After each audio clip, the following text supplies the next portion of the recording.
हाथ से मारा जाएगा। ये सत्य कहने के बाद राक्षस जो था वो वहां से चला गया और ये पवन रेखा घर पे लौट आई। इस पवन रेखा ने घर में आके किसी को कुछ नहीं बताया कि जंगल में मतलब क्या हुआ क्या नहीं हुआ। अब धीरे धीरे समय व्यतीत होने लगा। ये 100 रुपया आए हैं श्रीमान नथु सिंह यादव जी बूढ़ नगरिया और 201 रुपया उदयवीर सिंह यादव जी कैप्टन साहब, ये भी बूढ़ नगरिया के रहने वाले हैं। और 100 रुपया शिवम यादव पुत्र दिनेश यादव जी बूढ़ नगरिया। 1100 रुपया अभिलाष सिंह यादव प्रबंधक, ये ज्ञानंदा एकेडमी, ये पुलपालपुर फरुखाबाद, जो ये बूढ़ नगरिया के रहने वाले हैं। और 501 रुपया जगवती देवी पत्नी स्वर्गीय चंद्र प्रकाश सिंह रेलवे, ये बूढ़ नगरिया के रहने वाले हैं।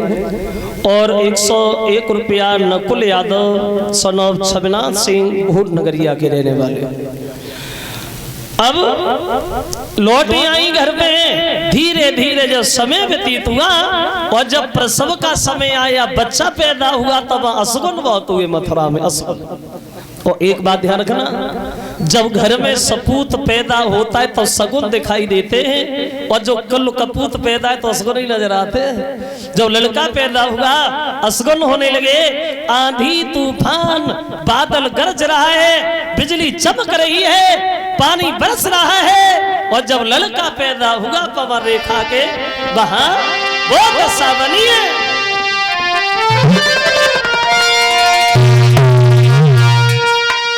तो पैदा हो गई बालक ने, आंधी तूफान मचाने लगी और बिजली चमकी, आकाश हिलो, ये महाप्रलय सी।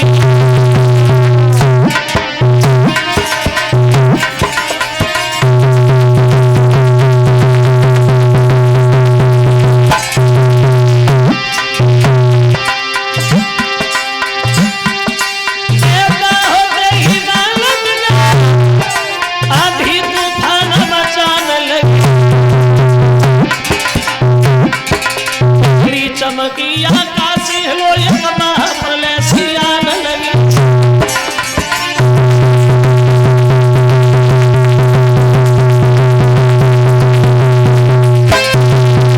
लड़का जिस समय पैदा हुआ और उसी बच्चे का नाम रखा गया है कंस। जो पवन रेखा के लड़का पैदा हुआ उसी का नाम रख दिया गया है कंस। और वो कंस धीरे धीरे घर में बड़ा हुआ, समझदार हुआ। और जो होता है वो बचपन से ही होता है। कंस बचपन से इतना बड़ा शैतान था, किसी बच्चे का सर फोड़ना, किसी का हाथ तोड़ना, किसी का पैर तोड़ना। अब शिकायत तो गुस्से से आने लगी। गांव के लोग बोले, महाराज किसी दूसरे की बात होती तो तुमसे शिकायत करते अच्छा लगता, और जब राजा ही प्रजा को परेशान करे तो फिर प्रजा किधर जाएगी? अगर ऐसे चलता ना तो हम इस मथुरा को छोड़ेंगे, कहीं दूसरी जगह जाके बस जाएंगे, अब यहाँ नहीं रहेंगे। तो ये बात उग्रसेन को बिल्कुल अच्छी नहीं लगी और उग्रसेन ने कंस को अपने करीब बुलाया। कंस इधर आ, बुद्धि खराब हो गई है तुम्हारी, भूल गए तुम जो रिश्ता शेर और बन का होता है वही रिश्ता राजा प्रजा का होता है। शेर अपने शरीर के घमंड में आकर के बन को उजाड़ दे, फिर अपने शरीर को कहाँ छुपाएगा? अगर ऐसे चलता रहा तो एक दिन वो होगा जो कोरी के 3 बिग जाकर समझ गए।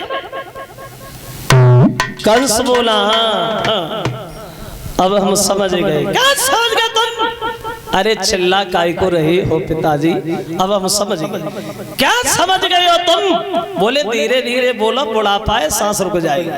अब हम समझ गए, तुम्हें बुढ़ापे में राज्य नहीं आराम की ज्यादा जरूरत है।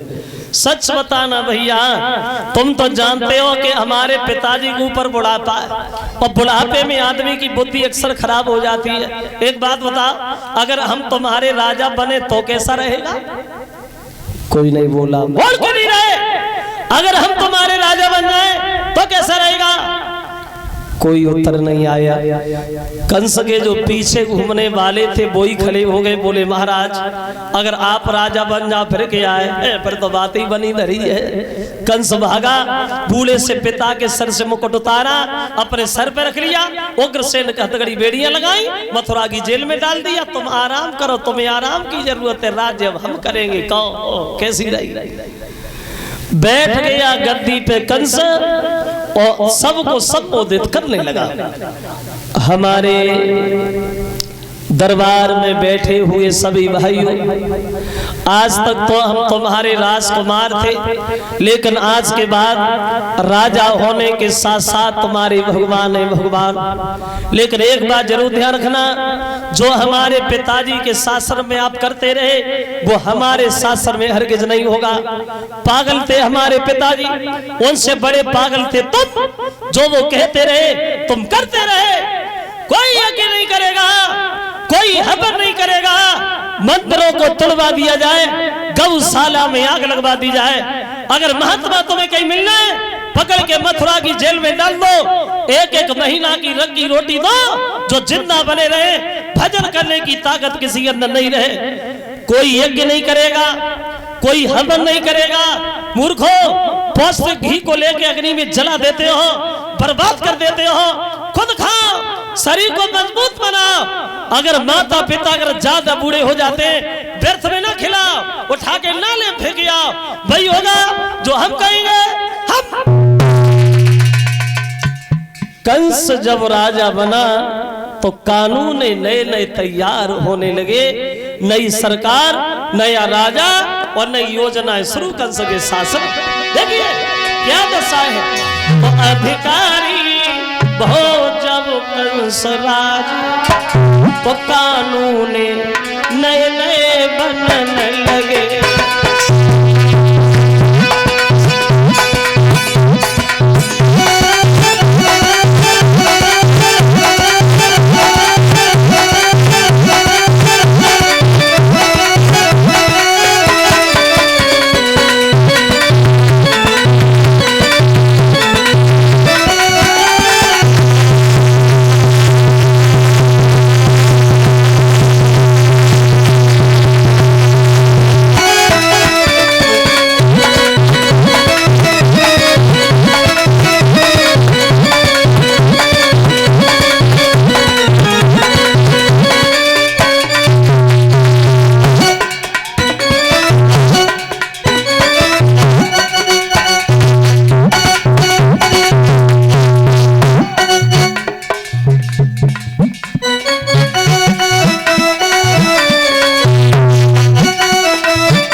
कंस जब राजा बना तो कानून नए तैयार होने लगे। ऐसा ही नहीं,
पलती है मार ब्राह्मणों पे, सियन के मात फूटते हैं।